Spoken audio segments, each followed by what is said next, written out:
এই ক্যাপাসিটরটা ওপেন করার পরেও যদি সমস্যা থেকে যায়, সাউন্ড না আসে, তখন আমরা সিপিইউতে কাজ করব। বললে সিপিইউটা রিভলভ করে কিন্তু আমরা পেস্টিং করে দিলে আমাদের সমস্যা আশা করি সমাধান হয়ে যাবে। হ্যালো বন্ধুরা, মোবাইল রিপেয়ারিং চ্যানেলে সকলকে স্বাগত। আজ আমরা রিপেয়ার করতে চলেছি চায়না মাদারবোর্ডের রিঙ্গার স্পিকার সমস্যা। স্পেকট্রাম SC6533G এই সিপিইউ এর মাদারবোর্ডগুলোতে এই মেথড 100% কাজ করবে। সো রিঙ্গার স্পিকার প্রবলেমের সম্পূর্ণ সলিউশন আমরা এই ভিডিওতে দেখব, স্টেপ বাই স্টেপ ফলো করব আমরা। চলো আমরা ভিডিওটি শুরু করি। যে কোনো মাদারবোর্ডে যদি স্পিকার সমস্যা হয় তখন সর্বপ্রথম আমাদের রিঙ্গার স্পিকারটা চেক করে নিতে হবে। চলো আমরা স্পিকারটা চেক করে নিই।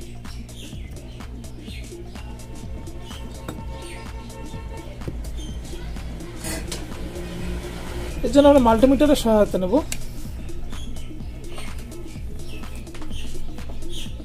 মাল্টিমিটার বার্জার রেঞ্জে রেখে স্পিকারটা আমরা দেখব। স্পিকারটা আমাদের ঠিক আছে। স্পিকার যেহেতু ঠিক আছে, তবুও স্পিকারে আওয়াজ আসছে না। সো এটা আমাদের মাদারবোর্ডের ট্র্যাক লাইন থেকে সমস্যা হতে পারে। সো আমরা ট্র্যাক লাইনটা প্রথম দেখব। পজিটিভ ট্র্যাকটা আমরা দেখিনি।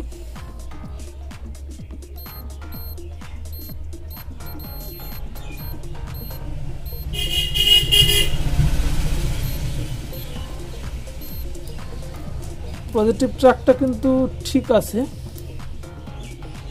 এখান থেকে সিপিইউ এর মধ্যে চলে আসবে। নেগেটিভ ট্র্যাকটা আমরা দেখি।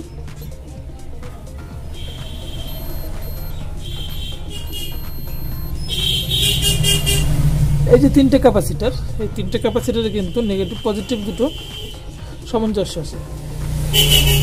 এটা পজিটিভ, এটা নেগেটিভ। যেহেতু এই ক্যাপাসিটারটা দু প্রান্তে নেগেটিভ পজিটিভ শো করছে, সেহেতু আমরা এই ক্যাপাসিটারটা ওপেন করে দেব।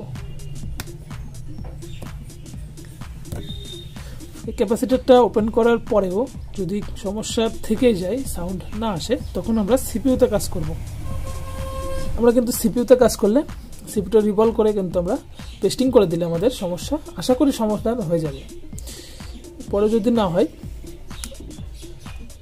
তখন আমরা সিপিইউটা রিপ্লেস করে নতুন সিপিইউ লাগিয়ে নিলে আমাদের সমস্যা সমাধান হয়ে যাবে। সিপিইউ এর আগে পর্যন্ত যদি ট্র্যাক লাইন ঠিক থাকে, তখন আমরা সিপিইউটা রিভলভ করে দিলে আমাদের সমস্যার সমাধান হয়ে যাবে। সো ভিডিওটি ভালো লাগলে লাইক কমেন্ট শেয়ার করতে ভুলবেন না। চ্যানেলে নতুন হলে চ্যানেলটি সাবস্ক্রাইব করে আমাদের সঙ্গে থাকবে এই ধরনের হেল্পফুল ভিডিও প্রতিনিয়ত দেখার জন্য।